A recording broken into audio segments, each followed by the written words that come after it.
Сайн байцгаана уу?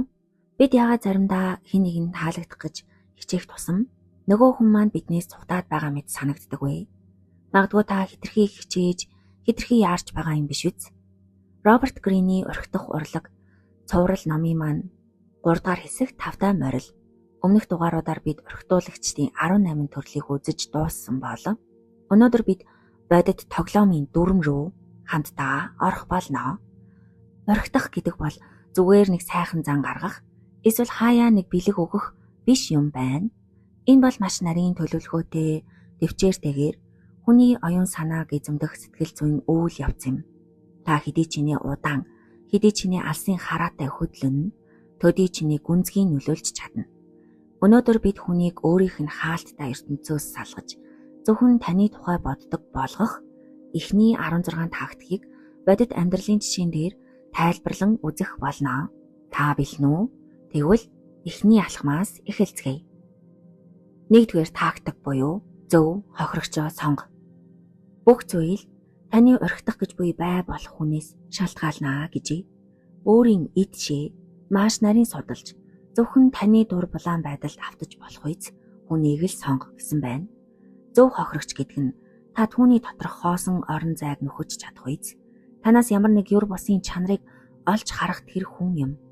Хэд их хвчлэн ганцаардмал эсвэл ядчил ямар нэг байдлаар аз жаргалгүй, магадгүй сүүлийн үеийн таагүй нөхцөл байдлаас болоод аз жаргалгүй байж болдог гинэ. Эсвэл тэднийг амархан тийм байдалд оруулж болдог. Учир нь амьдралдаа бүрэн сэтгэл хангалуун байгаа хүнийг урхитах нь бараг л боломжгүй зүйл юм. Төгс хохирогч нь таныг өөртөө татах ямар нэгэн байгалийн чанартай байдаг. Энэхүү чанарын төрүүлж буй хүчтэй сэтгэл хөдлөл нь таны орхидох маневруудыг илүү төрөлхийн, эрч хүчтэй харагдуулахад тусалдаг гинэ. Төгс хохирогч нь төгс ангуучлал хийх боломжийг олгодог. Ангуучлалд бэлтгэх нь 1770-ад оны Парист залуухан Виконт де Балмонт хэмээх олон залуу охтыг замраагүй амьдралдаа уруу татаж нэртэй язгууртнуудын эхнэрүүдийг чадварлаг орхиддгаараа зартай нэгэн байв. Гэвч хэсэг хугацааны дараа энэ бүх нэгэн хэвий санагдаж түүнийг уйдаж эхлэв. Түүний амжилт дэндүү амархан ирж байлаа. Тиймээс нэгэн жилийн халуун 8 дугаар сард тэрээр Парисаас түр холдож хөдөө байх авгийнхаа шилтгэн зочлохоор шийджээ. Тэнтхийн амьдрал түүний тассан зүйлсээс тэс өөр байв. Хөдөө зугаалах, нутгийн хамт лам нартай ярилцах, хүзэр тоглох гэх мэт. Түүний Парисын найзууд тэр тундаа түүний итгэлд хамсаатан Маркиза де Мерте түүнийг хурдан эргэж ирэхийг хүлээж байсан гэдэг. Гэвч шилтгэнд өөр цочид байсны дунд президенттэй Турвал хэмээх 22 настай эмэгтэй байв. Түүний нөхөр нь ажил хэрэгээр түр өөр газар явсан байлаа. Турвал шилтгэнд нөхрөө хүлээж байв. Балмонт түүнтэй өмнө нь уулзаж байсан. Тэр мэдээж үзэсгэлэнтэй боловч нөхөртөө туйлын үнэнж ариун журамт нэгэн гэдгээрээ алдартай байв. Тэр ордны хатагтай биш байсан бөгөөд хувцалт нь үнэхээр таарав. Яран тийм ч хурц биш байлаа. Гэвч яагаад ч Парисаас хол байхдаа Уэлмонт эдгээр чанаруудыг өөр өнцгөөс харж эхлэв. Тэр түүнийг өглөө бүр залбирахаар явдаг сүмрүүн дагдаг болов. Тэр түүнийг оройн хоолн дээр эсвэл хүзэр тоглож байхад нь ажиглаж байлаа. Парисын хатагтай нараас ялгаатай нь тэр өөрийн дур булаан байдлаа огт анзаардаггүй байсан нь Уэлмонтыг хөөргөж байв. Халуунаас болоод тэрээр энгийн майланган даашинд өмснө нь түүний галбирыг тодтгож байсан гэдэг. Баг зэрэг замбраагүй өснө ундлагын өрөөг санагдуулж түүний царай тэр гуйлагчин тусалж байхдаа гэрэлтэж өчөөхөн төдий магтаалд ичиж улаадаг байв. Тэр маш төрөлхийн байлаа. Тэрээр нөхөр эсвэл шашны асуудлын талаар ярих үед Уэлмонт түүний мэдрэмжийн гүн гүнзгий байдлыг мэдэрч байв. Хэрв ийм хүчтэй зан чанарыг хайр дурлалын адал явдрал руу чиглүүлж чадвал Уэлмонт шилтгэнд байх хугацаагаа сунгав. Тэрээр Маркиза де Мерте рүү бичиж хатагтай адээ Турвалыг орхидох шинэ амбицийн талаар тайлбарлажээ. Маркиза үүнд итгэж чадахгүй байлаа. Тэр ийм ариун журамт хүнийг орхидох гэж үү? Хэрв тэр амжилтанд хүрвэл тэр эмэгтэй түүнд маш бага таашаал өгнө. Хэрв тэр бүтлгүүтэл энэ шившиг болно. Агуу орхидогч нөхөр нь хол байгаа эхнэрийг орхидож чадаагүй гэж. Тэр өвөөцөн цагтл бичсэн нь Уэлмонтын хор шарыг улмал малтлаа. Энэхүү зартаа ариун журамт эмэгтэйг эзэмдэх нь түүний хамгийн том ялалт байх болно гэж биччихье.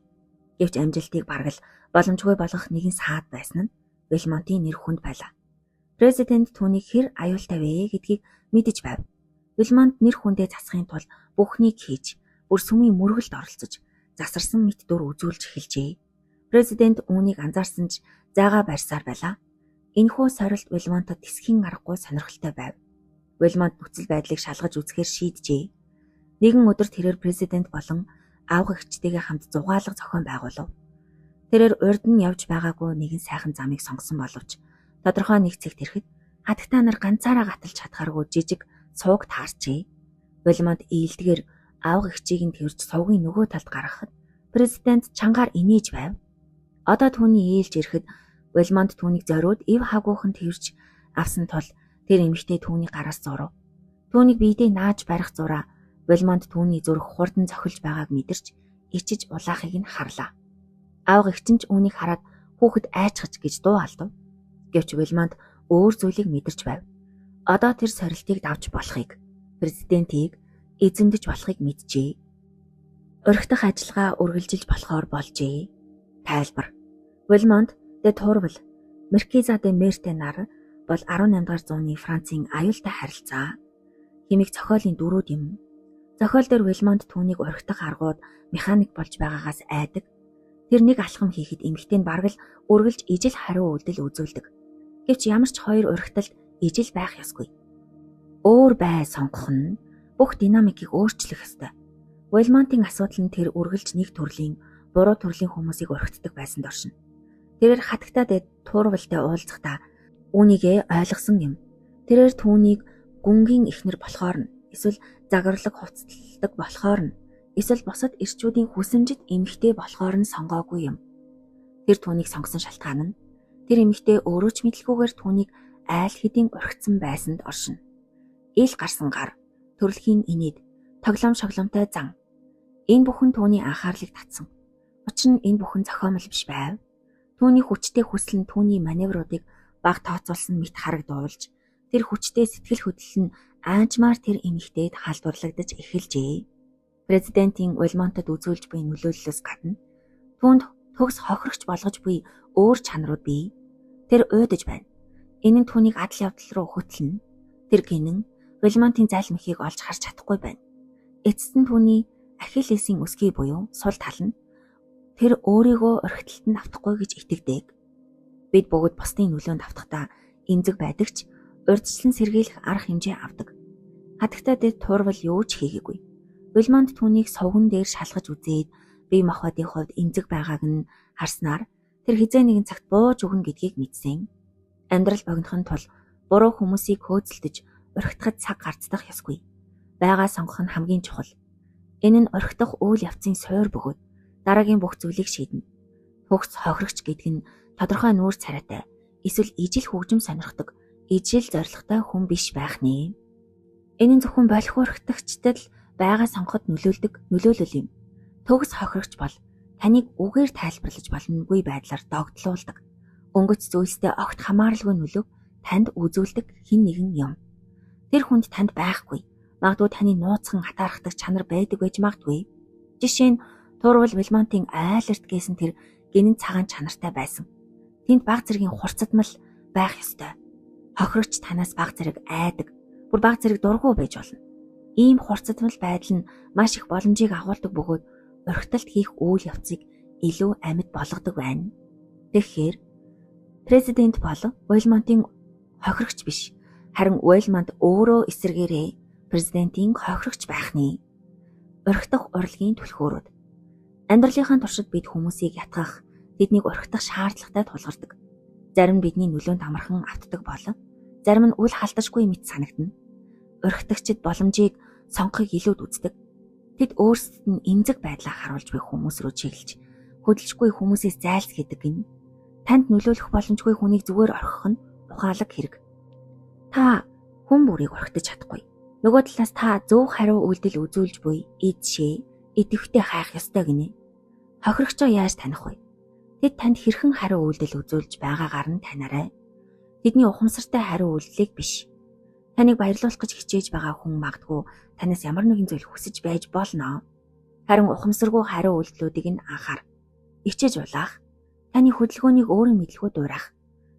юр бусын ичимхий зан гаргах, эсвэл бүр гинт уурлаж уцаарлах гэх мэт. Энэ бүхэн таныг тухайн хүнд нөлөөлж байгааг харуулж байдаг гин. Вильмонт шиг та бас зөв байгаа өөрт чинь үзүүлж буй нөлөөгөөр нь таньж болно гинэ. Магадгүй тэд таныг тайван бус болгодог. Эсвэл таны бага насны төсөөлөл нууц хүслийг тань өдөөж байж болох юм. Ийм хүчтэй нөлөө үзүүлж буй хүн таны бүх маневруудыг өөрчилж, та илүү эрч хүчтэй болж хохирогч танд эсэргүүцэл үзүүлэх үед та түүнийг давахын тулд илүү бүтээлч, илүү идэвхтэй болно гин. Таны хүчтэй хүсэл байдаа халдварлаж, тэдэнд таныг захирах хүч байгаа мэт аюултай мэдрэмжийг өгнө. Гэвч та тэднийг хэрэгтэй үед нь сэтгэл хөдлөлд автуулж, хяналтыг гартаа барьж байгаа хүн юм. Танд таалагдж буй анхны хүн рүү хизээж бүү яар. Энэ бол орхитол биш, харин өөртөө итгэлгүй байдал гин. Өөрийнхөө урд нь авч үзэж байгаагүй төрлүүдийг хай. Тэндээс л та адал явдал сорилтыг олох болно. Туршлагатай ангуучууд барихад хялбар эдшийг сонгодгүй. Тэд ангуучлалын тэрхүү сэтгэл хөдлөл, тэмцлийг хүсдэг байх нь. Зарим төрлийн хүмүүс орхитолтод илүү тохиромжтой байдаг. Казанова аз жаргалгүй эсвэл сүүл ямар нэг зовлон үтсэн залуу эмэгтэйчүүд дуртай байв. Ийм эмэгтэйчүүд түүний аврагч болох хүслийг өдөөдөг байлаа. Аз жаргалтай хүмүүсийг орхитох нь хамаагүй хэцүү. Мөн гонигтай төрх нь өөрөө маш дур булаан байдаг. Кигеровын орхитогчийн тэмдэглэл номд Йоханнес хохирогчтой тавихны гол шаардлагатай байсан нь тэр эмэгтэй төсөөлөн бодох чадвар сайтай байх ёстой гэжээ. Учир нь төсөөлөл сайтай эмэгтэй түүний гаргасан үйлдэл бүрийг яруу найраг мэт болгож байгаагаас нь хамаагүй илүү зүйлийг төсөөлөн боддог гинэ. Эмэгтэйчүүдийн хувьд ирчүүд ихэвчлэн төгс хохирогч болдог гин. Марк Антонийн ийм төрлийн хүн байсан. Тэр таашаал дуртай, сэтгэл хөдлөл ихтэй нэгэн байсан тул Клеопатра түүнийг орхитоход хялбар байв. Тэр түүний сэтгэл хөдлөлийг гартаа оруулмагцсан, түүнийг өөрийнхөө хараанд байлгасан гэдэг. Эмэгтэй хүн хэд түрэнгийн зантаа эрэхтэйгээс айх хэрэггүй. Тэр бол төгс хохирогч. Баг зэрэг зайл гаргахад л тэр түрэнгийн занг нь эргүүлж түүнийг өөрийнхөө боол болгож болно гэсэн байд. Ийм ирчүүд үнэндээ эмэгтэй хүний араас хөөцөлдөхөд дуртай байдаг. Гадаа төрхөнд хууртаж болохгүй. Гал мэд хүсэл тэмүүлэлтэй харагддаг хүн үнэндээ өөртөө итгэлгүй байдлаа нууж болно. Жишээ нь Лоло Монтес. Ганцаардмал эсвэл ичимхий хүмүүс экстравертүүдээс илүү сайн бай болдог гин. Тэд дотроо хэн нэгнийг өөрийг нээхийг хүлээж байдаг байх нэ. Маш их зав чөлөөтэй хүмүүс орхитолтод орохдоо амархан байдаг. Тэдэнд таны бөглөх оюун санааны орон зай байдаг гин. Нөгөө талаас ажил хэрэгтэй хэд авсан хүмүүсээс зайлсхийх хэрэгтэй. Орхитолд нь анхаарал шаарддаг. Харин завгүй хүмүүс танд зориулах цаг бага байдаг. Фройдын хэлснээр орхитол бага наснаас эцэг эхтэйгээ харилцах харилцаанаас эхэлдэг гин. Тэд биднийг анхаарал халамжаар орхиддаг. Бид хариуд нь тэдний анхаарлыг татгаж хичээдэг. Бид амьдралынхаа туршид орхитолтод өртөх бэлэн байдаг амьтад гин. Бид бүгд орхитуулахыг, нэгэн хэмийн байдлаасаа гарч адал явдал руу орохыг хүсдэг. Төгс хохирогчд бол танд тэдэнд байхгүй зүйл байгаа гэж боддог. Тэр зүйлийг танаас авахд бэлэн байгаа хүмүүс гинэ. Мао Зэдунтай уулзсан Жан Чин хатагтай Мао түүний амьдралын өнгө амд дутагдж байгааг мэдэрч түүнийг нөхөж өгдөг байв. Тэр Маогийн хүнийг өөрчлөх, удирдах гэсэн хүслийг ашиглаж үнэндээ нөхрөө өөрөө удирдах байсан гэдэг. Хамгийн том дутагдал бол сонирхолтой, адал явдалтай амьдрал юм. Орхитолд үүнийг л амладаг. Хятадын жүжигчин Ши Пэйпү эрэгтэй байсан ч дипломат ирээд олон жилийн турш өөрийгөө эмэгтэй гэж итгүүлж чадсан. Хүмүүсийн адал явдал хүссэн тэрхүү хүсэл нь тэднийг маш эмзэг болгодог гин. Роберт Грини зохиолч маань ангуучлал руу хизээж бүү яар гэж зөвлөжээ. Өөрийн ижшээ судалж анхааралтай сонго. Туулаа шиг жижиг амьтдад цаг буу гарцд. Сорилт бол таашаал юм. Танд хаалттай байгаа. Эсвэл таны хүсэж буй тэрхүү таашаал хөөцөлдөөнийг өгч чадахгүй хүнийг орхитох гэж оролдоход ямарч ашиг байхгүй гэжээ. Хоёрдугаар тактик шууд бус хандлага буюу найзаас амраг руу. Хэрв та анханасаа хитрхи илэрхий довтол бол тухайн хүнд эсэргүүцэх сэтэл төрж хамгаалтын ханд босгодог гин. Орхитох ажиллагаа нь анхандаа анзаарагддаггүй байх ёстой гинэ. Лагран Мадамуазель Лозоны түүх 17 дугаар зууны Францын хамгийн баян нэр нөлөө бүхий хатагтай Ан Мари Лагран Мадамуазель Олон язгууртнуудын гэрлэх саналаас хатгалзаж иржээ. Учир нь тэрээр жинхэнэ Рицарын ёс ариун журамд итгэдэг байсан бөгөөд эрчүүдийг зөвхөн түүний хөрөнгөнд шунаж байна гэж хардаг байв. Гэвч тэрээр Маркиз де Лозон хэмээх эр хүнтэй уулзаж эхэлснээр бүх зүйл өөрчлөгдөжээ. Лозон бол маш чадварлаг орхитогч байсан бөгөөд тэрээр шууд бас аргыг ашигласан юм. Нөхөрлөлөөр эхлэх. Лозон түүнийг орхитох гэж яараагүй. Тэр зүгээр л Ан Маригийн сонирхдаг сэдэв болох баатарлаг үйлс, утга зохиолын талаар ярилцаж түүний хамгийн дотны итгэлт найз нь болжээ. Санамсаргүй учирлууд. Тэд хаасаагүй тааралдаг байсан ч Лозон үргэлж гайхсан дүр үзүүлдэг байв. Энэ нь Ан Марид тэднийг хувь тавилангаар учирсан мэт мэдрэмж төрүүлсэн байна. Дүр эсгэх. Ан Мариг өөрт нь дурлаж байгааг мэдэрсэн ч Лозон найзын хэл хязгаарыг огт даваагүй. Тэрээр хатагтайг өөр хүнтэй гэрлэхийг зөвлөж, бүр найзын хуваар очихоо болж тоглоом тоглож байв. Үр дүнд нь Ан Марийн тэсэлгүй өөрөө төрүүлж энэ бол та гэж бичин өөрөө түүнийг урхитаж байгаа мэт сэтгэлтэйгээр гэрлэх санал тавьсан гэдэг. Урхитах урлагийн түлхүүрүүд. Хяналтыг тэдэнд өг. Хүмүүс бусдын хүсэл зоригт автаж байна гэж мэдэрвэл дургуутсдаг. Харин тэд өөрсдөө ангуучилж байна гэж бодвол ямар ч эсэргүүцэл үзүүлдэггүй гин. Зай барих. Бага хитрхи их шахаж болохгүй.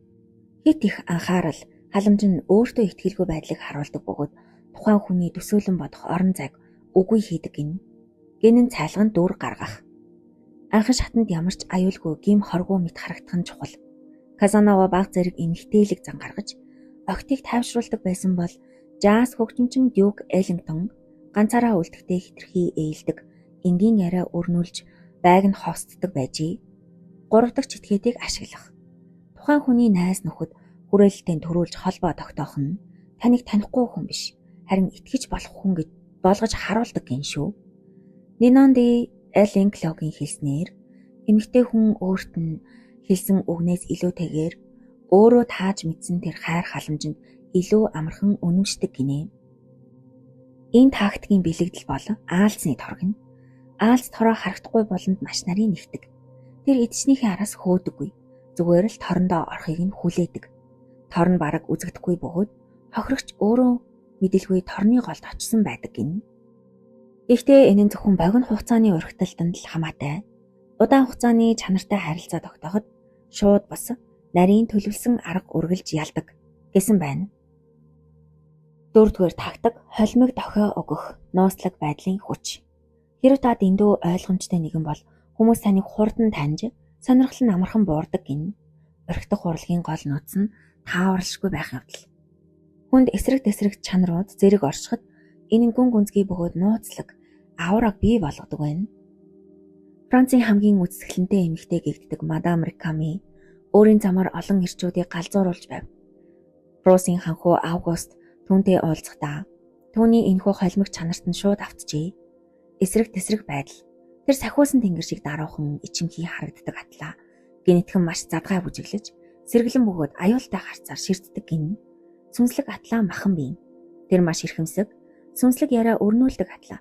Генетхэн санамсаргүй гар хүрэх, эсвэл халуухан үг хэлдэг байв. Ханхуу түүнийг тайлагдчихгүй онцог гэж харж бүх зүйлээ орхиод түүнд гэрлэх санал тавьсан гэдэг. Рикама түүнийг өөртөө хүлж чадсан нууц нь ердөөл тэрхүү тодорхойгүй байдал байв. Зохиолч Оскар Вайлд өөрийн дүр төрхийг маш нарийн тооцоолдог гин. Тэр маш эмгтээлэг хeenцэр хувцалдаг атлаа. Яриа нь маш хурц ухаалаг хүчрэхэг байсан гин. Тэр уурлаж бухимдсан олны өмнө маш тайван эрхэмсэг байж чаддаг байсан нь хүмүүсийг гайхшруулж өөрийн ирэхгүй түүнд татагдахад хүргэдэг байжээ. Онцгой шиг байх нь түүний орхитох урлагийн нэг байв. Өөрийнхөө сайн талыг харуулахын зэрэгцээ баг зэргийн бараан эсвэл гинтийн талыг цохиулгажээ. Хэрэв та ухаалаг бол баг зэрэг гинэн зан гарга. Хэрэв та хатуу чанга бол зөөлөн сэтгэлээ харуул гэсэн байна. Оскар Вайлдын хэлсэнчлэн төмрийн үртсүүд сорнцонд өөрийн дураар очиж наалдаж байна гэж боддог шиг та байгаа өөрөө тань руу ирэх орон зайг үлдээх хэрэгтэй гэжээ. Хамгийн аюултай орхитогч эрчүүд баг зэргийн эмгтээлэг, мэдрэмжтэй, халамжтай гэх мэт чанартай байдаг бол хамгийн дур татам эмгтээчүүд баг зэргийн эрхтээлэг бие даасан, шийдэмгий, зэрэг шин чанартай байдаг гин. Бие махбодын хувьд дур татам харагдах хатлаа, харилцааны хувьд баг зэрэг хөндий их үйтэн байх нь хүмүүсийг таны араас хөөцөлдөхөд хүргэдэг хортой нөлөө юм гэжээ. Энэ төрлийн тактик нь театрын хөшгөөр бэлэгдлээд болгосон байна. Театрын хүнд улаан хөшиг өөрөө үзэсгэлэнтэйж хүмүүсийн анхаарлыг татдаг гол зүйл нь хөшигний цаана юу байгаа бол гэсэн сонирхолтой зүйл гинэ. Хөшигний завсраар зохиох гэрэл, нууцлаг чимээл үзэгчдийг суудалд нь хаддаг байна. Тэгэхээр та яг ямар хүн бэ? Сахиусан тэнгэрөө? Эсвэл жөтгөрөө? Хитрхи сайн залуу эсвэл сайн охин байх нь заримдаа уйтгартай санагддаг байх нэ. Харин өөрийнхөө тэрхүү сайн талын цаана байгаа нууцлаг өөрийн гэсэн ертөнцтэй тааварлашгүй талын баг багаар харуулах нь хүнийг өөрийн эрэхгүй чам руу татдаг. Фактыг та бүхэн одоо мэдэж авлаа. Гэвч төвхтэй зүйл сонирхдаггүй. Тэвчээр багтаа хүмүүс нууцлаг дүр өсгөх хэрэггүй. Энэ тактик үйлчлэхгүй гэсэн байна. Тэдэнд дараах аргууд илүү нөлөөлдөг гэсэн байна. Гоо үзэсгэлэн гадаа төрхөөрөө товтлох. Казанова эмэгтэй хүнтэй анх уулзахдаа маш чамин үнтэй хувцлаж, үнэт идлэлээр бие чимдэг байжээ. Тэрээр тухайн эмэгтэй хариу үйлдэлийг ажиглаж, түүнд төвхтэй өрхтөлт хэрэгтэй юу? Эсвэл зүгээр л гялалцсан гадаа төрөх хэрэгтэй юу гэдгийг шийддэг байсан гин. Зарим хүмүүс ялангуяа гинэн залуус зөвхөн гаднах үдэмжинд л автахыг хүсдэг бөгөөд өрхтөлт тэр төвшөнтэй үлдэх нь илүү тухтай байдаг байх нэ. Энгийн таашаал дуртай. Амьдралын нарийн ширийн зүйлээс илүү өнгөн талын зүйл ач холбогдол өгдөг. Эсвэл төвчээргүй. Урт туг сонсох эсвэл хүний зан чанарыг нээх гэж хичээдэггүй. Амархан ядардаг. Төвхтэй зүйл тэднийг тогтлуулдаг биш. Харин залхааж тухгүй байдалд оруулдаг ийм хүмүүст л энэ төрлийн тактик илүү үйлчилдэг байх нэ. Дараагийн тактик бол бусдын хүсэмжид бай болох нь гэжээ. Хүн төрөлхтөн нийгмийн амтан учраас бусдын амт сонирхолд маш их автдаг. Бид бусдын хүсэж байгаа зүйлийг л хүсдэг. Хэрв та өөрийгөө бусад үнэн цэнтэй харагдуулахыг хүсвэл таны араас олон хүн хөөцөлдөж буй мэт хүсэмжит байдлын аурааг зориудаар бүрдүүлэх хэрэгтэй гэсэн байна. 1882 онд Оросын залуу бүсгүй Луу Саломи философч Паул Рейтэй танилцжээ. Рэй түүний ухаан болон дур булаан байдал шууд автсан боловч Саломи нэгэн хачирхалтай санал тавьсан нь Рэйгийн найз Фридрих Ницшетэй хамт гуруулаа амьдрах байв. Саломи Ницшетэй амьдрах хүсэлтэй байгаагаа илэрхийлсэн нь Рэйгийн харамлах өмчлөх хүслийг галзууруулж орхив. Ницше ирсний дараа тэр хоёр философч бүсгийн анхаарлыг татахын тулд хоорондоо өрсөлдөж эхэлсэн гэдэг. Саломо хэнийг ч сонголгүй үргэлж нэгнийх нь ард нөгөөг нь байлгаж байсан нь түүнийг эзэмдэхийн аргагүй үн цэнтэй болгож байлаа. Хожим тэрээр Зигмунд Фройдын хүрээлэлд орохдооч өөрөөсөө 16-р дүү Виктор Таукстай амраглаж Фройдын анхаарлыг өдөөж чадсан юм. Тэрээр хизээж ганцаараа байдаггүй, үргэлж бусад ирчүүдээр хүрээлүүлж байсан нь түүнийг бүх насан туршид нь хүсэмжит бай болгосон нууц гин. Энэ тактикийн орхидох урлагийн түлхүүрүүд гэвэл нэгдүгээрт гурван харилцааг үүсгэх. Өөрийнхөө болон байныхаа дунд 3 дахь читгээдийг зориудаар оруул. Энэ нь хуучин амраг, шутан бишрэгч эсвэл зүгээр л дотн найз байж болно. Тэр хүн таныг хичнээн их хүсэж байгаагаа байдаа баг багаар мэдрүүл гэжээ. Хоёрт нь нэр хүнд. Таны өнгөрсөн үеийн амжилтууд таны өмнө зарлагдаж байх ёстой. Хэрв олон хүн танд автаж байсан бол тэнд ямар нэгэн шалтгаан байгаа гэж хүмүүс ухамсаргүйгээр итгэдэг гинэ. Хоосон ширээтэй ресторанд хинж орохыг хүсдэггүй шиг хинж тоодоггүй хүн хүсэмжит биш байдаг байна. 3 дугаарт нь харьцуултын хүч. Өөрийгөө илүү тод харагдуулахын тулд уйдгартай эсвэл тааруухан хүмүүсээр хүрээлүүлж болно гинэ. Жишээ нь Хятадын жүжигчин Жан Чин Мао Сэдүнийг урихдаа түүний хүрээлэлдэх иршүүд загварлаг бус эмэгтэйчүүдийг эсрэг тал болгон ашиглаж өөрийн эмэгтэйлэг байдлаа тодтогсон гэдэг. 4 дугаарт нь ховор зүйл үнтэй гэдэг зүйлийг баримтал гинэ. Хитрхи бэлэн байж болохгүй. Заагаа барьж өөрийгөө олоход хэцүү. Ховор эрдэнэ мэт авч яваа гэсэн байна. Энэ тактикийн бэлэгдэл бол цом юм. Цом яагаад үнцэнтэй байдаг вэ? Учир нь түүний төлөө маш олон хүн өрсөлдөж байгааг та харж байгаа учраас тэр юм. Цом бол зөвхөн таны ялалтыг биш, харин бусад бүх хүний ялагдлыг илэрхийлдэг учраас хамгийн амттай байдаг гин. 6 дугаар тактик бол хэрэгцээг бий болгох. Түгшүүр ба дутагдлын мэдрэмж. Хүн бүр өөрийгөө байгаагаас илүү ихтэй мэт харагдуулах гэж баг зүүдэг боловч дотоод сэтгэлдээ үргэлж ямар нэг хоосон орон зай, дутуугүй мэдрэмжийг тээж явдаг байна. Уригдагч хүн энэхүү эмзэг цэгийг олж тэрхүү шархыг нь хөндөх замаар өөрийгөө тэрхүү асуудлын хариулт мэдээр ойлгуулдаг гин. Зохиогч Д.Х. Лоренс гадаад өрхөөрөө бусдыг татахгүйч хүмүүсийн өөртөө итгэх итгэлийг нь эвдэх замаар тэднийг өөртөө донтуулдаг гин. Тэрээр эхлээд хүмүүстэй маш татан нөхөрлөж тэднийг судалдаг байв. Дараа нь гэмтхэн тэдний хамгийн эмзэг цэг рүү нь жишээ нь хүйтэн хүндий зан, хиймэл байдал гих мэт рүү чиглэсэн хатуу шүүмжлэлийг хэлдэг гин. Тэдний шүүмжилд өртсөн хүмүүс би үнэхээр тийм гэж юу хэмээн өөртөө эргэлзэж сэтгэлийн гүн хямралд ордог гин. Хүмүүс өөртөө эргэлзэж сул дорой болох үед Лоренс буцаад хуучин шигээ дур булаам халамжтай болоход хохирогчд түүнийг өөрийнх нь дотоод хоосон зайг нөхөх цорын ганц хүчрэг нэгэн гэж харж эхэлдэг байлаа. Энэ нь яг л нарциссист хүмүүсийн арга шиг надад санагдсныг нуух юм. Орхитох урлагийн түлхүүрүүд нь шархыг нээх гинэ. Хүмүүс амьдралын хэм маяг дадал зуршилтаа нуугдаж өөрийгөө амьдрч байна гэж хуурдаг. Та тэдний уйдгартай амьдрал гээгцэн залуу насны мөрөөдөл эсвэл дутуу дулмыг талыг нь санамсаргүй мэт яриагаар хөндөж тэднийг өөртөөгөө дайсагнахад хүргэх хэрэгтэй гэсэн байна. Exotic буюу framing as exotic гэсэн байна. Өөрийгөө тэдний уйдгартай орчноос тэс өөр, шинэлэг, сонирхолтой танихгүй нэгэн мэтээр харуул. Хүн өөрийнхөө амьдралыг уйдгартай байгааг мэдсэн үед таныг авралын од мэтээр харах болно гэсэн байна. Залуу насны мөрөөдлийг сануулгах. Хүмүүс өтлөх тусам залуу насны эрч хүч айдиалаасаа холддог. Тэдэнд юу алдсныг нь сануулж, өөрийгөө тэрхүү алдагдсан эрч хүчийг эргүүлэн авчрах боломж мэтээр харуул. Энэхүү тактикийн бэлэгдэл бол Купидоны сум гинэ. Хүслийг төрүүлдэг зүйл бол зөөлөн илбэл биш, харин сумны шарх юм. Сум өвдөлт хэрэгцээг бий болгодог. Хүсэл тачаал төрхийн өмнө заавал өвдөлт дутагдал байх ёстой гинэ. Хэрв та байныхаа өөрийгөө өмлөх үлэмжийг хэтэрхий их унгавал тэд тантай харилцагаас айж өөрийгөө тусгаарлаж мэдэх учраас энэ хэсэг дээр анхаарах хэрэгтэй гэж зохиолч маань зөвлөсөн байна.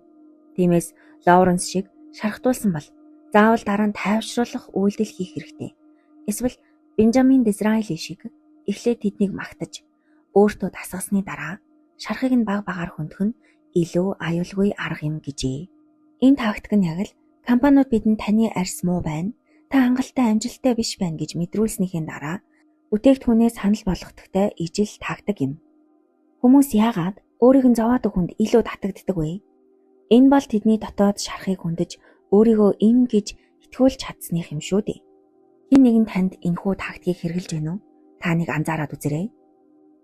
Дараагийн тактик бол дотор тамиртай байх. Буюу ухуулга ба битүү дохионы урлаг гинэ.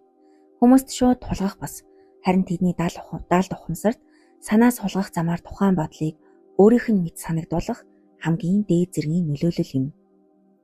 Хэрв та байндаа хит илт нөлөөлөх гэж оролдвол тэд хамгаалтын байр суурь авдаг. Та ухуулга буюу битүү дохио өгөхөд л ямар ч хамгаалалт байдаггүй. Энэ нь хэдэн өдрийн дараа тухайн хүний тархинд өөрийнх нь бодол мэт уран гарч ирэх үрийг тарих урлаг юм. Битүү дохионы хэл sub language. Орхитогч хүн өөрийн чихэн санааг дамжуулахдаа дараах даалт хэлийг ашигладаг гин. Зоригтой мэдээлэл хийгээд буцах. Хүчтэй зүйл хийсний дараа уучлах гуйж үгээ буцаах. Гэвч хэлсэн үг нь тархинд нь үлдсэн хിവэр л байна. Хоёрд нь л утгатай тайлбар. Нэгэн зэрэг хит хитэн утгаар ойлгохдохоор үг хэлэх. Гуравт нь энгийн яриа ба тачаангуй харц. Ердийн зүйл ярьж байгаа мэт боловч харцаараа огт өөр зүйл илэрхийлэх гэх мэт. Францын нэгэн язгууртан хатагтай залуу эрийн өөрийн цагдуулт руу авч явахдаа ухуулга аргыг төгс ашигласан байна. Цөөх тэргэнд явахдаа зориудаар түүний гар дээр унаж дараа нь гинэд холдож би дэндүү болчмгүй зан гаргачихвуу да гэж асуусан гэдэг. Энэ нь залуугийн толгойд түүнийг тэрвэрх хүслийг төрүүлсэн байна. Түүний хайртай бүсгүй араар нь тавьдаг байж магадгүй гэж битүү сануулсан. Энэ нь залууд уур хилэн өшөө авалтын үрийг суулгасан гин. Би чамд нэг өрөө үзүүлж болохгүй. Чи дэндүү зүггүй байна гэж хэлэх замаар залуугийн сонирхлыг дээд зэгт нь хүргэж тэр өрөө рүү өөрөө тэмүүлэхэд хүргэсэн гэдэг. Нөлөөлөх аргууд үр тарих. Энгийн ярианы дунд маш жижиг анзаарагддаггүй санааг авчуулж хэл. Жишээ нь Гүн Сент Жермэн өөрийгөө мөнхийн ус алсан гэж шууд хэлээгүй. Харин 40 жилийн өмнө нас барсан хүнийг сайн мэддэг байсан мэтээр ярьж хүмүүсийн тархинд тэр үнэхээр мөнх насалж байна уу гэх бодлыг өөрсдөр нь төрүүлдэг гин. Санамсаргүй алдаа. Наполеон Оросын хаан Александр нэгийг урагдахдаа өөрийн эхнэр Жозефино хүүхэд гаргаж чадахгүй тухай ам алдаж дараа нь яриагаа хурдан өөрчилсөн гин. Энэ нь хаанд Наполеонд шинэ гэрлэлт хэрэгтэй юм байна гэх санааг өөрт нь суулгаж өгсөн гин. Харц ба нүүрний хувирал. Өгнөөс илүү харц хүчтэй ухуулга болдог. Лорд Байрны алдарт доороос дээш харах харц нь эмэгтэйчүүдэд аюултай бөгөөд нууцлаг тохио өгдөг гинэ. Чимээгүй байх. Нинон Дэл Англосын зөвлснөр хайртай гэж шууд хэлхээс илүү чимээгүй байж үйл хөдлөлөөрөө мэдрүүлэх нь илүү хүчтэй гин.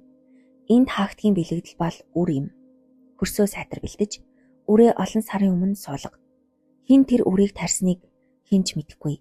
Мэдэх ёсгүй. Таны нөлөөлөл тухайн хүний тархинд өөрөө ургаж буй мэд харагдах ёстойг анхаараарай. Хүмүүс өөрсдийнхөө бодож олсон санаанд л хамгийн их итгэдэг. Тэгэхээр чи үнэхээр аз жаргалтай байна уу гэх мэт битүүлэг асуулт асууснаар тэр хүн өөрөө үнэхээр аз жаргалтай эсхийг бодоход хүргэдэг тактикийн арга юм.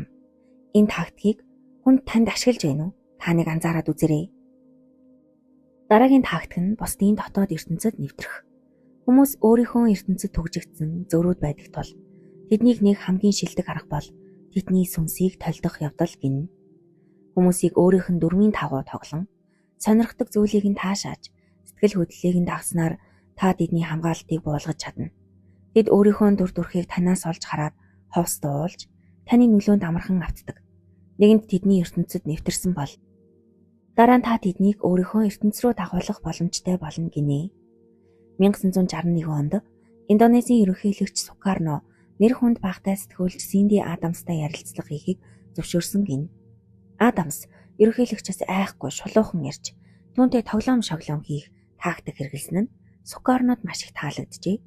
Сукарно түүнийг өөрийн намтар номоо бичгийг санал болгохдоо Адамсын ертөнцид нэвтрэх дараах алхмуудыг хийсэн гин. Хүслийг нь дагах. Адамс байр сууцаа голж хувийн нисэх хонгоц нисгэгч шаардахад Сукарно яг л түүний нарийн бичиг мэт дуулууртай зөвшөөрч энэ нь Адамс өөрийгөө бүхнийг хянаж байна гэсэн төөрөгдөл төрүүлжээ. Ижилсэх. Сукарно цэргийн дүрэнд хувцаа тайлж Адамс шиг энгийн хувцлах болсон гин. Тэр байтугай Адамсын үсний өнгө таалагдж байна гэд өөрийнхөө үсийг яг адилхан өнгөөр бодуулсан гин.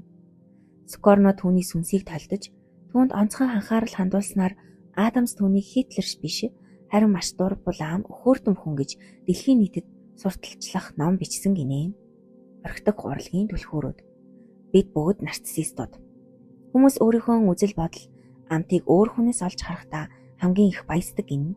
Та тэдний үзэл бодлыг толдон баталгаажуулж өгвөл тэдний найдваргүй байдал арилж танд бүрэн итгэж эхэлдэг гинэ. Хөөсний хоорондын сүнсийг талдах. Эмэгтэй хүн эрэгтэй хүний философи дайн улс төрийн сонирхлыг хуваалцаж чадвал тэр эрэгтэйг бүрэн эзэмдэж чадна. Эрэгтэй хүн эмэгтэй хүний зам байдал дах иршүүд тал нь маш их тайвшрал өгдөгтэй адил эмэгтэй хүнд ч эрэгтэй хүний эмэгтэйлэг мэдрэмжтэй тал таалагддаг байна. Хүлээгдэж буй айдэлийг толдох. Хүмүүс залуу насныхаа билээгүй хүсэл мөрөөдлийг тээж явдаг. Тэрхүү нурсан хүсэл буюу айдэлийг нь олж мэдээд тэдний гүнж эсвэл романтик баатар мэдрүүлж чадвал хинч танд татгалзаж чадахгүй гин. Шашин ба сүнслэг байдал. Сүнслэг үнэт зүйлсийг нь толдох замаар гүн гүнзгий зохицол бий болгож улмаар түүнийг бие махбодын түвшинд шилжүүлж болдог байх нь. Энэхүү тактикийн бэлэгдэл бол ангуучийн тол. Анчин тал дээр тол тавихад шувуу өөрийнхөө хөдөлгөөн дүрсэнд ховс дуулж орчин тойрноо мартан анчны торонд ордогтой адил гинэ. Гэхдээ та толдох тактикийг хэтрүүлж болохгүй. Ранер Мария Рилкало Саломогийн сүнсийг хит их толдож түүнд хит хамааралтай болсон Саломог залхааж харилцаагаа таслахад хүргэсэн. Та өөрийн гэсэн хүчтэй өрмөц төрхөө хадгалж зөвхөн эхний шатандалд толдох аргыг хэрэглэх хэрэгтэй. Цаг нь ирэхэд та түүнийг өөрийнхөө ертөнц рүү дагуулах ёстойг бүү мартаарай. Хүн өөртөө адилхан хүнд илүү итгэдэг. Сул дорой харагдах нь заримдаа хамгийн хүчтэй урих байдаг гэдгийг та бүхэн санах хэрэгтэй. Тэгэхээр таныг энэ тактикаар хэн орхитож байна вэ гэдгийг анзаараарай. Дараагийн тактик бол Зорилтод хүнээ сорж орхидах юм. Орхидагч хүн бай зорилтынхаа хамгийн эмзэг сул тал эсвэл биелээгүй хүсэл мөрөөдлийг нь олж мэдээд түүнийг биелүүлж чадах мэт дохио өгөх ёстой байдаг гин. Орхидохын тулд та бай зорилтынхаа өмнө хориотой жимсийг дүүжлэх хэрэгтэй. Тэдэнд ирээдүйд ирэх таашаалыг баг зэрэг амсуулж, гэхдээ түүнд нь шууд хүрэх боломжийг бүү болго. Хүн өсөж байгаа зүйлдээ шууд хүрч чадахгүй байх тусам түүнийг улам ихээр хүсэмжилдэг гин.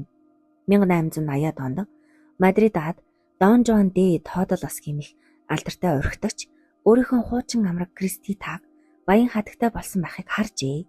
Кристита үнэндээ баян болоогүй байсан ч Дон Жуаныг буцааж авахын тулд дараах жүжигийг тоглосон гэдэг. Хүршгүй байдал. Тэрээр баян хүнтэй гэрэлсэн хүүхэдтэй мэддүр үсгэж Дон Жуаны загтал уулзалтаас татгалзаж байв. Энэ нь Дон Жуаны ялалт байгуулах хүслийг улам бадрааж өгжээ. Төөрөгдөл. Дон Жуан түүнийг бусдынх болсон гэж итгэсэн учраас түүнийг эзэмдэхийн тулд юу ч хийхэд бэлэн болов.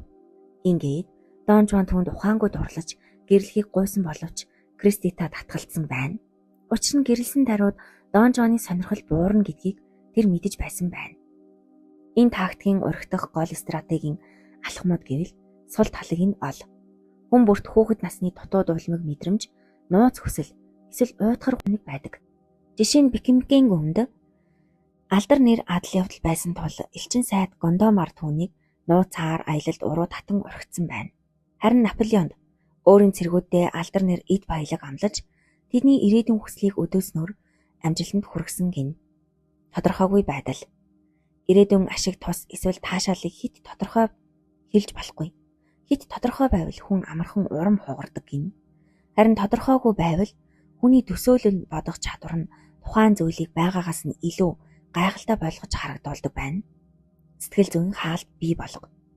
Өнөө үед нийгмийн анги давхарга гэх мэт хаалтууд багассан тул сэтгэл зүйн хаалтууд жишээ нь би өөр хүн хайртай, одоо цаг нь биш, би чам тохирохгүй юм байна гэх мэтийг зориудаар бий болгох нь сонирхлыг улам нэмдэг гин.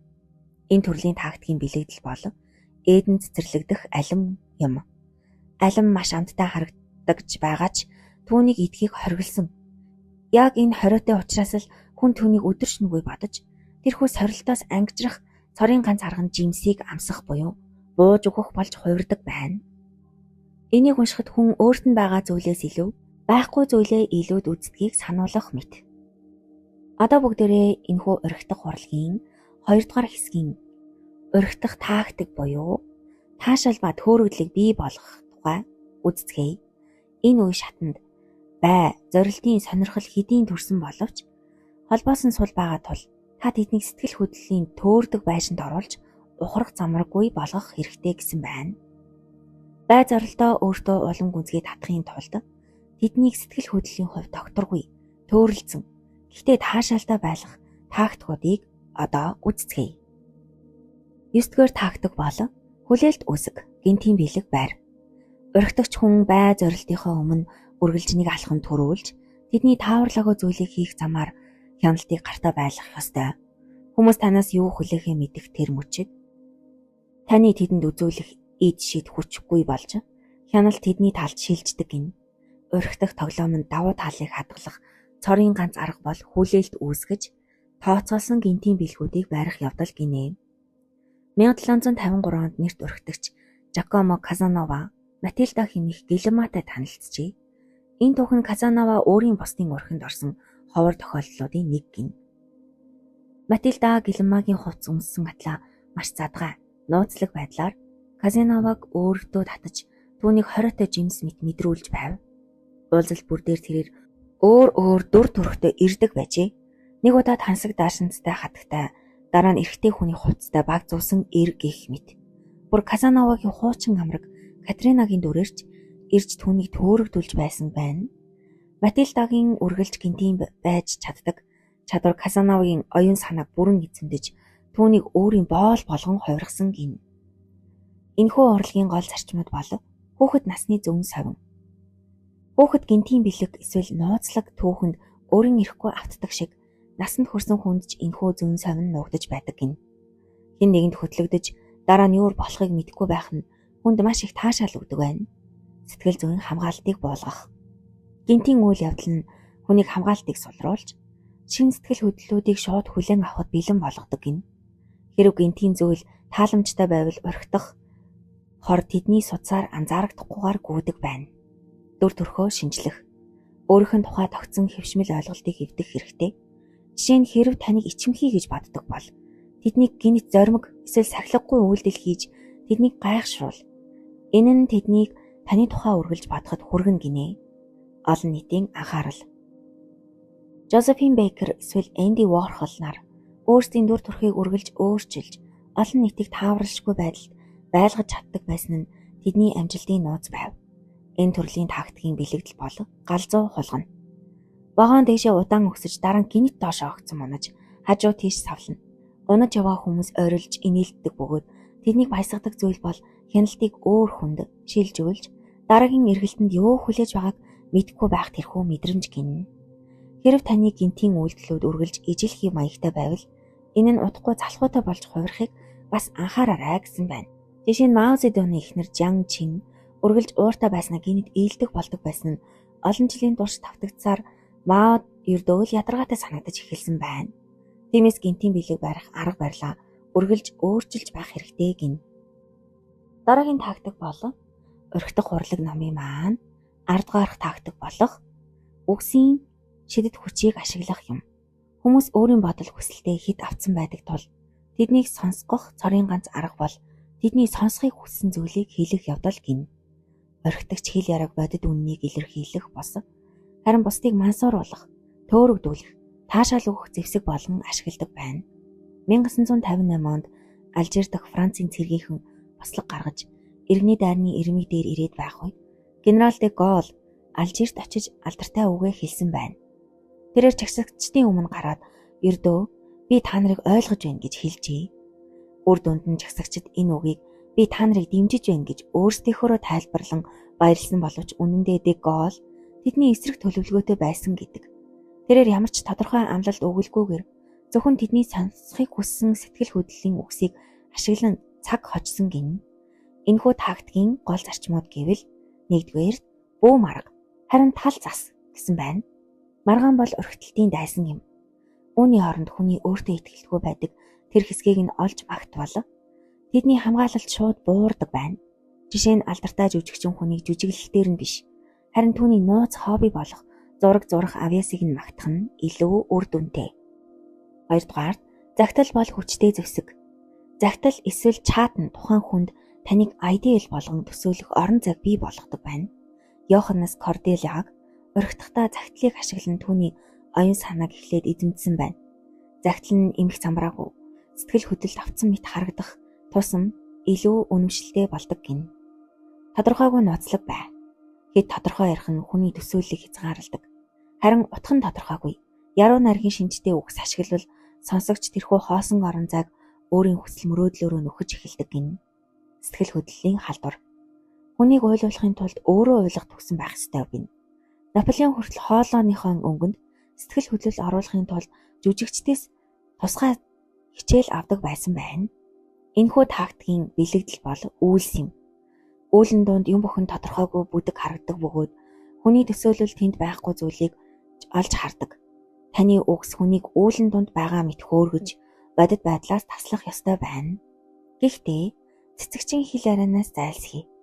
Хит нуршуу хиймэл гоё үгс нь хүнийг ядаргааг хөдөлгөж таныг хуурмаг харагдуулж болно. Хэрв та уран яруу ярьж чадахгүй бол чимээгүй байх нь илүү дээр гэсэн байна. Чимээгүй байдал нь таныг нууцлаг сонирхолтой болгоно. Дараагийн тактик бол нарийн ширийн зүйлээр орхидох.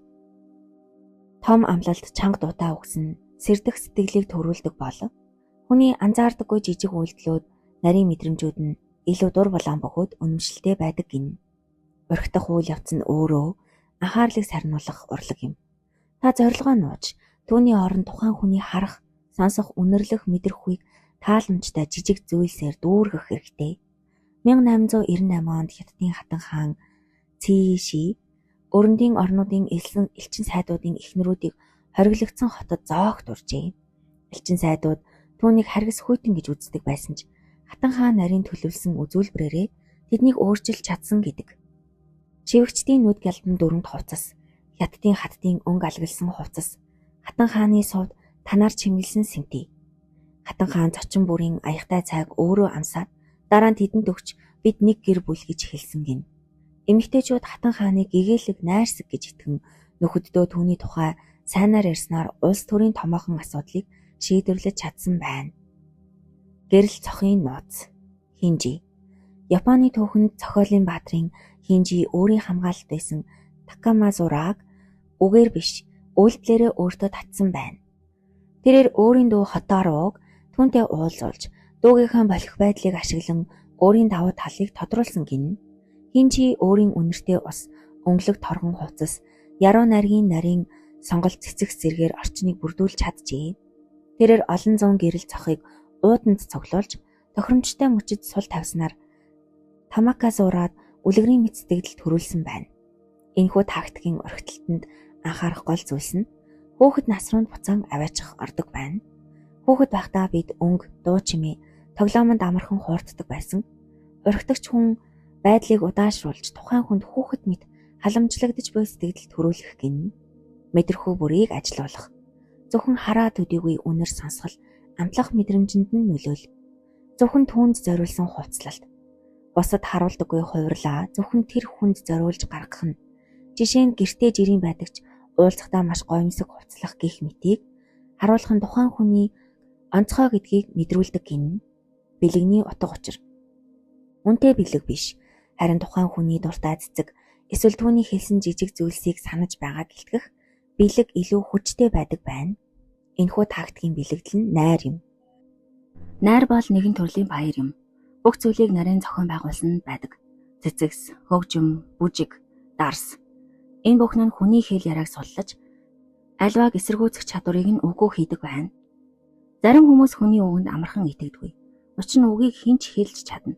Харин таны хийсэн жижиг үйлдэл нарийн бэлтгэсэн орчин нь таны сэтгэлийг үгнээс илүүтэйгээр баталж өгдөг байна. 12 дахь тактик буюу сэтгэл татам ideal дүр төрхийг бүтээх. Орхитолтын хамгийн аюултай дайсан бол хэд тасах буюу эгэл жирийн байдал юм. Хүн таны тухай бүгдийг мэдэж, таныг уншиж эхэлсэн тэрхүү мөчөөс эхлээд ич хидгүй болох магадлал өндөр байдаг байна. Хүмүүс өөрсдийнх нь тухай бодит байдлаас илүү дээрээр төсөөлөх төрөлхийн хэрэгцээтэй байдаг. Орхитогч хүн энэ хэрэгцээг нь ашиглаж өөрийгөө тэдний мөрөөдлийн дүр болгон хувиргах ёстой гинэ. Эван Дуарте бол ядуу зүйдүү амьдралаас гарч ирсэн радиогийн жүжигчин байв. Тэрээр Аргентины ирээдүйн ерөнхийлөгчийн Хуан Пероныг орхитохдоо дараа харгыг ашигласан гин. Тэрээр Пероны дэргэд байхдаа түүнийг аврагч мэтээр өргөмжилж өөрийгөө түүнд үнэнчээр зүтгэх гигантэн их мэтээр харуулсан гин. Перон шоронд байх хугацаанд Эва түүнийг анхаарлаар дутаагаагүй ч биеэр дэрэгдэн байгаагүй. Энэ үед Перон ганцаардалтай автаж Эвагийн тухай муу бүх дурсамжийг мартан түүнийг тэнгэрийн элч мэтээр төсөөлж эхэлжээ. Францын зохиолч Стендал дурлалын процессыг давсны уурхатай зүйрлсэн байдаг. Эхний үе шат. Та нэг хүнтэй уулзаж түүнд баг зэрэг татагдана. Хоёр дахь үе шат хамгийн чухал нь. Тэр хүн танаас холдох эсвэл та түүнийг өөрийн болгож чадах хэсэгтээ эргэлзэж эхлэх үед таны тарих ажиллаж эхэлнэ. Тэрхүү эргэлзээний орон зай таны төсөөлөл тухайн хүнийг өөр ямар ч хүнтэй зөөрлөшгүй төгс болгон кристалжуулж чимгэлдэг гин. Энэхүү тактикийн гол зарчмууд нь гэвэл нэгдүгээрт нь ор мөргүй алга болох. Хэд ойр байх нь үн цэнийг бууруулдаг. Таныг байхгүй үед тухайн хүн таны тухай бодож, таныг санагалзах орон зайг үлдээх хэрэгтэй гин. Мэдрэмжийг нь кристалжуул. Өөрийгөө урлаг, яруу найраг эсвэл хүчтэй дурсамжтай холб. Тэр хүн таны өгсөн жижиг бэлгийг харах, эсвэл хамт сонссон дуугаа сонсох бүрд таны тухай гэрэлтсэн дүр төрх тархинд нь буух ёстой. Эсрэг тесрэг байдал. Нэг өдөр маш дотно халуун дулаан байсан бол дараагийн өдөр нь баг зэрэг хүйтэн нууцлаг бай. Энэхүү докторгүй байдал нь тухайн хүнийг би ямар алдаа гаргав? Эсвэл тэр надад хайртай болов гэж бодоход хүргэж таны тухай бодлоор тархийг нь дүүргэнэ. Түүнийг бурхан мэт мэдрүүл. Хэрв та тухайн хүнийг айдиалчилж, түүний гайхалтай гэдгийг нь мэдрүүлж чадвал тэр хүн хариуд нь таныг мөн айдиалчиж эхэлнэ. Хүмүүс өөрийг нь дээш өргөж байгаа хүнд донтдог гин. Энэ төрлийн тактикийн бэлэгдэл бол гэрлэн бүрхүүл. Таны ганцаараа байх үед хүмүүс таны толгой дээр гэрлэн бүрхүүл байгаа мэтээр төсөөлөх ёстой. Энэхүү гэрлэн таныг бусад эгэл жирийн хүмүүсээс тусгаарлаж, таныг юр бусын мэт харагдуулдаг. Хэд илэн далангүй эгэл жирийн байж энэ гэрлийг бөө унтраагаарай. Дараагийн орхитох тактик бол стратегийн эмзэг байдал гин. хэд төгс хүчрэхэг харагдах нь бусдад айдас сэрэмж төрүүлдэг бол өөрийн эмзэг хүнлэг талыг харуулах нь хамгаалтыг нь нурааж итгэлийг нь олж авах хамгийн төхөм зам гинэ. Орхитолтын явцад таны гаргаж буй үйлдэлүүд хэд тооцоотой харагдахаас сэргийлэх хэрэгтэй. Үүний тулд өөрийгөө сул дорой сэтгэл хөдлөлөө хянаж чадахгүй байгаа мэтээр харуулах нь таныг байгалийн бөгөөд үнэн харагдуулдаг гин. Вальмонт бол Парисын хамгийн зартай эрхчлөөд үзэлдэн байсан ч турвал хатагтайг урагдахдаа тэрээр огт өөр тактик ашигласан гин. Тэрээр өөрийгөө түүний сайхан сэтгэл ариун журманд бүрэн автаж өөрийгөө хянаж чадахгүй байгаа золиос мэтэр харуулсан гин. Тэрээр өөрийн муу үйлдэлүүдээ жишээ нь буйны ажил хийсэн нь түүн таалагдах гэсэн оролдлого байсан гэх мэт тийг өөрөө хүлээн зөвшөөрсөн гин. Энэхүү үнэнч байдал нь түүний бусдыг мэхлэх чадварыг нь халахалж өгсөн байна. Тэрээр царай алдаж, нулимс унгаж, чин сэтгэлээсээ шаналж буй мэт харагдсанаар хатагтай өрөвдөх сэтгэлийг хайр болон хуургаж чадсан гэдэг. Энэхүү тактикийн хүч чадал нь юу вэ гэвэл эмзэг байдлыг хүч болгон хуургах юм. Хяналтаа алдсан мэт харагдах.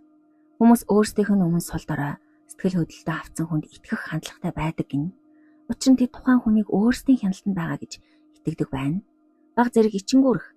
Ялангуяа эрчүүдийн хувьд бага зэрэг ичимхий байдал гарах нь эмэгтэй хүнд аюулгүй байдал давуу талыг мэдрүүлдэг гин. Нулимс ба гуниг. Нулимс бол хамгийн хүчтэй зэвсэг.